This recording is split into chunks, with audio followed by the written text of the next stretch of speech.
Okay, today we'll be learning about culture. Most of you may know what culture is already. Does anyone have any idea what culture looks like? Kaya, what does culture look like to you? Culture looks like a family, language, your beliefs, and traditions. Yes, that is very correct. So today we are going to start off with a video on culture. And after watching this video, I'm just going to ask you what your thoughts and what you learned about the video, and we'll just discuss it as a class. So you can press play on the video. Let's explore the world together and learn about different cultures. There are many cultures around the world you can learn from. Each culture has its own language, which is a way we communicate or talk with each other. Different cultures have their own traditional clothing. Traditional clothing is clothing used to represent who we are. Cultures have their own values, like family, friendships, and yes, education. Tell me, what do you value? They have their own beliefs. Beliefs are feelings and thoughts that people have of something or someone being true or good. We may be different in some things, but every culture loves traditional food. Yum! What's your favorite food? We all love to dance, play musical instruments, and sports. You live in Houston, Texas, a multicultural city. Even though we may be different in a lot of ways, we are still people. People that live in one world.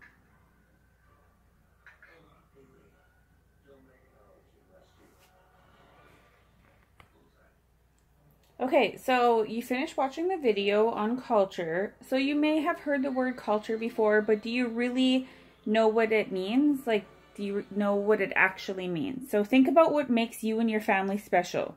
What languages do you speak? What traditions and beliefs do you have? Do you enjoy special foods and wear clothing to represent your family or your history?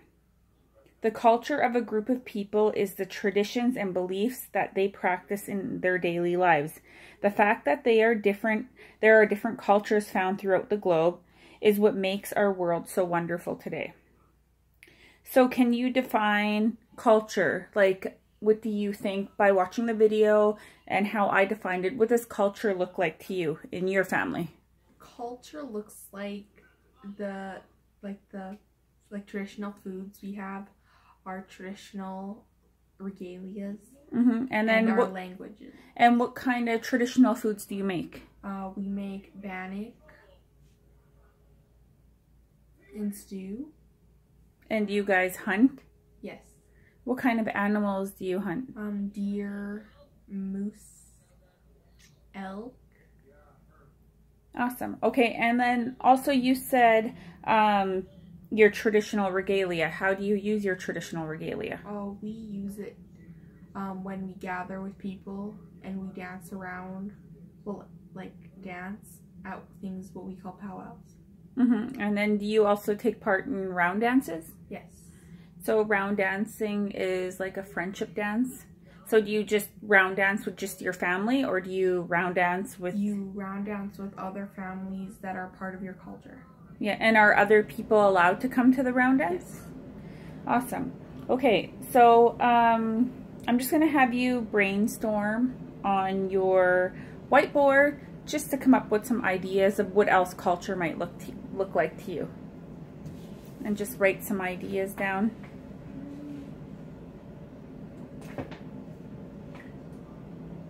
Or maybe like what culture looks like in other people's communities.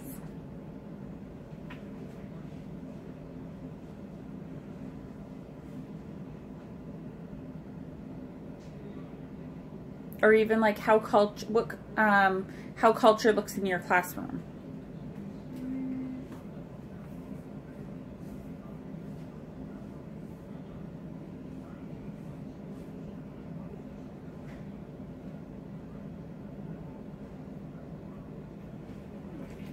Okay, so what are some ideas that you brainstormed? You could just tell me. I brainstormed what like culture is and like what in other people's eyes it looks like family, the language you speak, and your beliefs and traditions and the different foods you have. Mm-hmm. And what about in your classroom? What does culture look like in your classroom? The different cultures are mixed, and so people can share all your things with you. Okay, and then do you learn about each other's cultures in your class? Like when the teacher asks everybody questions, people like will tell them about it. Tell them about their backgrounds. Awesome. Okay, so culture influences all of our lives, our views, values, our humor, and hopes. It's important to have some perspective and understanding of other people's cultures, especially in the classroom. So what goes into culture? So what do you feel goes into culture to make like your culture strong? Hard work. And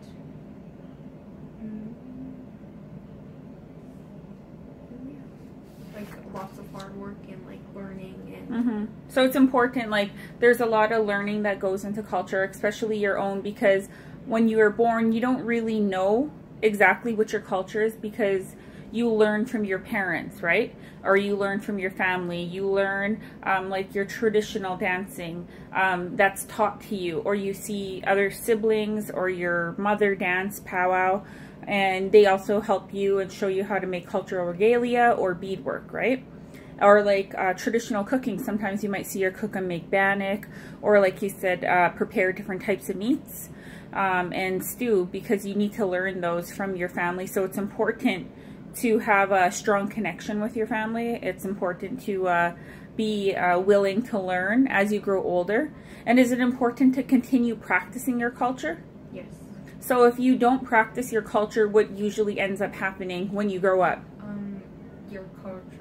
Your culture starts to fade away and people won't remember it. So also like in your culture, like right now, I know you said you're Cree, and the Cree language is, you know, the language is dying. So what is an important thing for you to do maybe? Try and learn the culture as best as I can for when I will learn how my own children. Yeah, so your language is important for you. And who is somebody in your family that knows your language? My koko. So what are some things that you can do to learn your language from her? Like do things with her more and like ask her to help me with the languages and ask them like what they all mean. So what is like a certain the kind of like a first step to learning a language? What are some simple words that you can just learn from your cookum? Like just like basic words that you could translate them from English and Cree. So like just like greetings, or like colors, animals, objects, even genders or different roles in the family. Okay, so so there are many things that define culture, especially in your home and in school. You know, in school is culture. Like from the list that we made, from the list that you made on your whiteboard, how does school culture fit with some of the things that you jotted down? Like how, like this one time at my other school before I went to junior high, we had a multicultural day, and everybody had to bring in foods from their culture and like different things that they had in their culture, and we had up different stands and of like the money that they had, like how their money looks and like their cultures, like how they work and stuff. No, yeah, so it's important that we have Multicultural Day because we get to explore others' cultures, we get to learn about them, we get to take part in their different, like sometimes cultural activities or cultural arts, or even in their cultural cooking. So it's important that we share that in the classroom and in our school. So culture is a pattern of behavior shared by a society or a group of people. Many different things make up a society's culture, and you shared a number of words that make up culture, such as food, language, clothing, tools, music, arts, custom, beliefs, and religion. So culture is very important, And do you feel that you should continue on with your culture? Yes. And do you also feel that it's important for you to learn about other students' cultures? Yeah. Because what is the reason why you should learn about other students' cultures? Maybe just in case you become a teacher, or like if you go to another country. Yeah, it's important that you learn about other students' cultures, especially when you're traveling to other people's countries, or even when you're becoming a teacher, because you need to know about a big diversity of cultures. Especially, you might not know what cultural backgrounds your students might be, and it'd be important if you kind of had a good idea, especially in Canada. Like, you can always search or Google or research or get certain books out that talk to you, that teach you about different cultures that you could talk to about others, like sometimes with your friends, or even find out, do some research behind some of your friends' cultural backgrounds. I'm sure a lot of your friends come from different cultural backgrounds as well, and just asking them questions or being curious about who they are and where they come from. And you know, when you ask people those questions, it really makes them feel like a lot more happy, and like it makes them feel like special because someone is interested in their culture. You know, like if someone asks you where you're from, does it make you feel good about who you are and where you come from? Yeah. Yeah, because it shows that they're interested in who you are, and they think it's important where you come from and who you are. So it's important to learn those things from different students, and even like your teachers. It's important to ask those questions, because you should never be ashamed of who you are, or be embarrassed about where you come from. And that's one thing that you know, you should always take pride in who you are. Even if you come from a different, you know, a different city or a different town or a different country, and you move away from all those cultural ties, it's important that you still, you know, carry them with you every day. So in class here, we're going to work on a culture activity. I'm going to have the culture writing activity I have for you is a writing activity. And the questions that I am going to ask are, the activity is called recognizing. So similarities and differences in myself and others.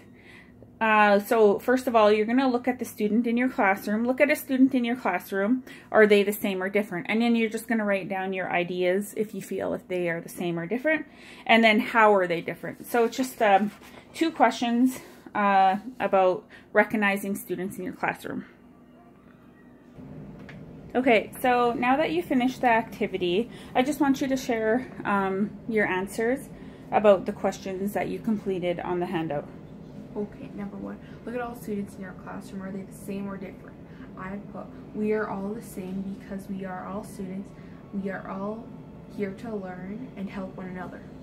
Okay, that is good. Yeah, so we are all the same in the classroom, and that's good that you feel that's your view, because I don't think you should look at anybody in the classroom as different. Like, you know, it's not good to look at people differently. Like, I know we have a lot of similarities, and sometimes we do have some differences, especially when it comes to your cultural background. But in the classroom, it's good to look at your fellow students or your classmates as we're all here for the same thing and we're all the same. So what is the next question? How are they different? I put, we are different. We're only different because we all have different cultural backgrounds, but we have more similarities because we are all students and we all live in the same community and enjoy the same things. Yes, so that's also a good response as well, because we are all here for the same things. We are all students. We all come from the same community. We all enjoy a lot of the same foods, and you know, as students, or as grade 7 students, or even grade 4 students, you know, we enjoy, you know, games. We enjoy, you know, going out to eat with friends. We enjoy,